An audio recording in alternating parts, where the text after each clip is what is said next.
Mas o que a gente sente saudade, né? Nós temos aqui, todos nós que estamos na mesa aqui, mais de 20 anos de evangelho. O que nós temos saudade? Por exemplo, eu lembro que eu me batizei em 1994. Eu deveria ter aí 13 anos. Né? O que a gente sente saudade daquela... Hoje a gente já viu que temos isso tudo, né? Temos a tecnologia, temos a informação, temos como buscar, temos como estudar. Hoje temos uma facilidade de faculdade, né? Tanto presencial quanto à distância, a informação em tempo real. Mas o que a gente sente saudade daquela igreja lá de trás? O que a gente sente saudade da igreja de 20 anos atrás, presbítero? É muita saudade, né? A gente tira pelo fervor, né? Havia um fervor que causava nos nossos cultos, né? Que nos incentivava, eu tenho falado isso lá nos nossos cultos, é porque um culto chama outro culto, né? E quando o membro, o visitante, ele participa de um bom culto, uma boa palavra, né? Como nós, depois que o pastor Vani, sem demagogia, o pastor Vani pregou, colocaram na rede social, poxa, que bênção, que alegria.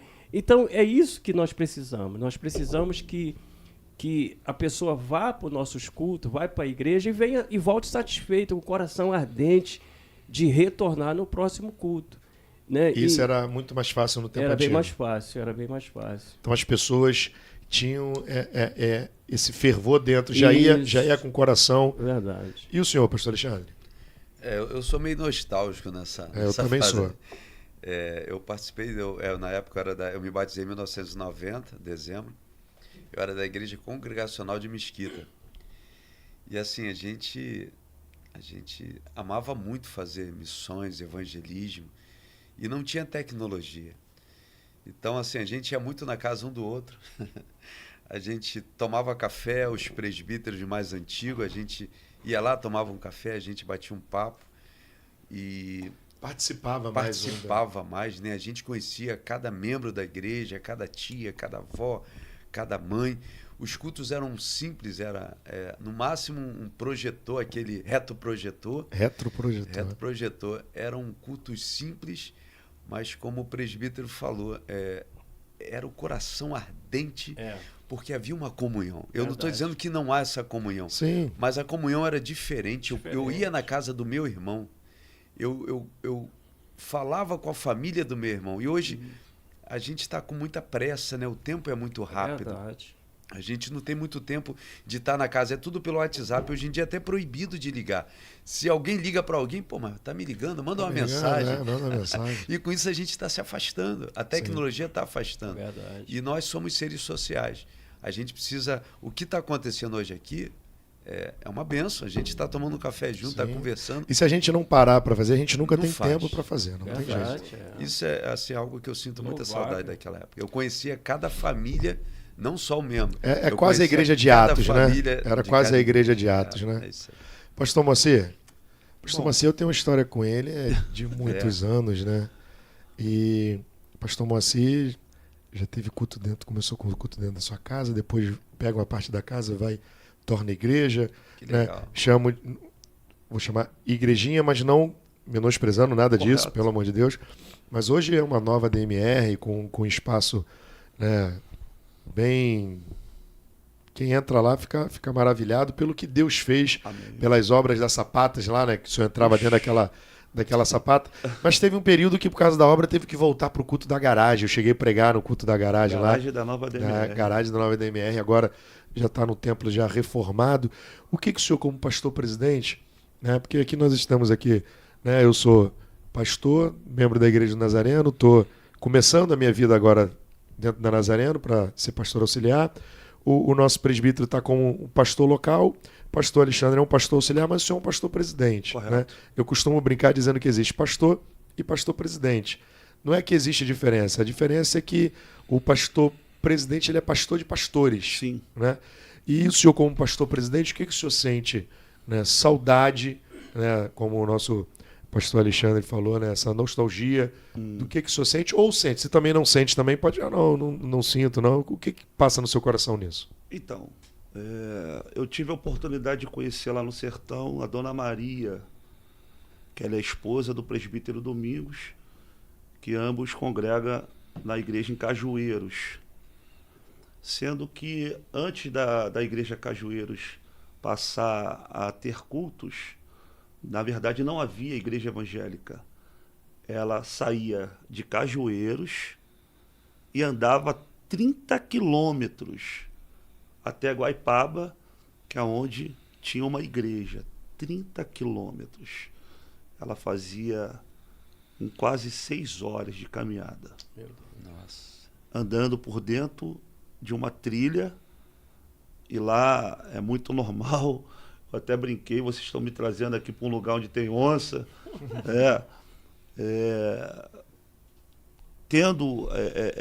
Ficando vulneráveis a tudo isso, mas o pessoal já é um pessoal acostumado. Eles são de caça, têm no sangue a caça, mas me chamou a atenção e me fez lembrar, né, do meu início de caminhada. Como você falou, a gente já se conhece há muito tempo, que nós não medíamos esforços. Eu sempre gostei de ir ao monte, numa consagração. Isso é o que todo novo convertido busca, se achegar a Deus. Verdade. A Bíblia fala que se nós nos achegarmos a Ele, Ele iria se achegar a nós. Todo novo convertido, ele quer se achegar a Deus. Se fala assim, ó, tem um culto ali, seja de ação de graças. Se falar até que tem um velório, ele quer estar. Porque ele está ciente que se ele chegar, ele vai levar a palavra que vai produzir alegria naquele momento tão difícil para aquelas pessoas. Então, o que me faz, claro, sentir falta desse tempo é isso. Quando ardia, né? Não que hoje não aconteça, mas no começo tudo é diferente. Sim, sim. Tudo é novo. E hoje, como o pastor bem falou, vivemos hoje diante de uma sociedade de crentes muito exigentes, né? Não, exigentes e pouco participativos. E pouco participativo. Boa. Justo. Boa. Isso aí. Acho que você coloca um ponto com vírgula nessa questão da minha saudade. E como pastor hoje, presidente, já há 19 anos da Nova DMR, eu digo que a minha maior experiência, depois desse período de não convertido, como obreiro, que eu sou eternamente obreiro da Casa de Deus, foi de 2017, justamente como você colocou, quando nós tomamos, eu e minha esposa, juntamente com a igreja, a iniciativa de colocar a nossa casa no chão. Porque tu movimentou tudo de novo, né? Tu voltou à igreja a viver aqueles primórdios lá, que o membro participava da sapata da igreja, Justamente. que o membro participava, e isso aí, pô, eu lembro disso. O que saiu de entulho lá daquela obra? Eu pensei que você estava construindo ali a Ponte Rio-Niterói. Parecia, pastor. Eu me lembro que eu reuni a igreja antes de fazer isso, e falei, olha, nós vamos entrar numa etapa muito difícil, e eu quero saber se vocês Estão dentro. estão dentro. Não, pastor, estamos dentro. E como você mesmo falou, teve o tempo que a gente teve que fazer culto na garagem. E você cedeu sua casa, né? Você cedeu sua casa para fazer a obra da igreja. Quando chovia, a água entrava pela garagem, pelo quintal. Mas o povo foi fiel. Banheiro que nós improvisamos, né? E as irmãs, eu não via ninguém reclamar, eu não via ninguém questionar. Mas não dava tempo, estava todo mundo trabalhando, né, pastor? Porque eles acreditavam que aquele que havia feito a promessa seria fiel para cumpri-la. Então hoje, tudo que nós temos visto lá na Nova DMR é justamente isso. Eu digo sempre que não é uma realização de um sonho meu e de minha esposa, de minha família, não. É um cumprimento de uma promessa de Deus. Então, esse cumprimento tem, na verdade, feito com que esse fogo novamente se acendesse. É como você olhasse e dissesse assim, verdadeiramente ele não mudou. Aleluia. Quem mudou fomos nós. É Verdade. E é isso. É o que Paulo fala para Timóteo, né? Reaviva o dom de Deus. Primeiro ele fala na primeira carta viva, depois na segunda ele fala assim, ó, reaviva o dom de Deus que é em ti. Eu acho que, ouvindo vocês, só colabora com o que eu penso. Eu acredito que lá atrás nós éramos mais crentes, tínhamos muito menos conhecimento, Isso. Verdade. mas éramos mais crentes. Tudo bem que a gente chegava ao ponto de ser mesmo né? Botava o arreio aqui e era pecado de um lado e santidade do outro. É. Né? Eu costumo brincar que a gente andava com a guarda mais alta. Tudo bem que a gente exagerou muito, televisão era pecado. Eu até brinco, né? Imagina os crentes lá do século passado lendo que a besta falante alguém cria a televisão. Vão falar o quê? É a besta falante? Né? É normal? Os crentes, não pode. Aí depois a gente vai começando a entender, não, pode sim. Se a igreja tivesse acordado lá atrás há mais tempo, o mecanismo de televisão já teria sido usado muito mais para a propagação do evangelho, igual nós estamos vendo hoje na internet. Tudo era pecado, mas a gente não caía com tanta facilidade. A gente estava ali resistindo, né? E com isso faz eu lembrar de experiências, como a gente contou aqui antes, né, no nosso bate-papo antes, lá no Monte de Tinguá, quando a brasa se acende e todo mundo vê. E quero deixar bem claro, não precisa ter visão espiritual, não. Ia lá, participava da oração lá no Monte de Tinguá e coisas extraordinárias aconteciam, curas, manifestação. Então, eu sinto saudade disso. Sinto saudade da época que a gente acreditava mais. E eu completo com a frase de seguinte, uma frase que eu vi de um filme que eu vi de um padre, eu deveria ter uns 22 anos, fala de um padre que se desvia e depois ele trabalhava com exorcismo e dá um problema, tem que chamar ele de novo, e ele fala a seguinte frase: existem pessoas que não acreditam no céu porque o céu não revelou nada para elas.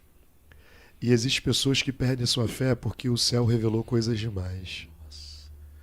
E o que a gente vê é essa busca das pessoas por conhecer, né? E conhecer simplesmente para apontar, igual o fariseu quando quer matar a mulher adúltera, usa a palavra para poder matar alguém, mas não usa a mesma palavra para mudar a vida dele. Né? Então, é por isso que eu amo o Cristo, porque ele vai trabalhar na contramão disso tudo. Totalmente.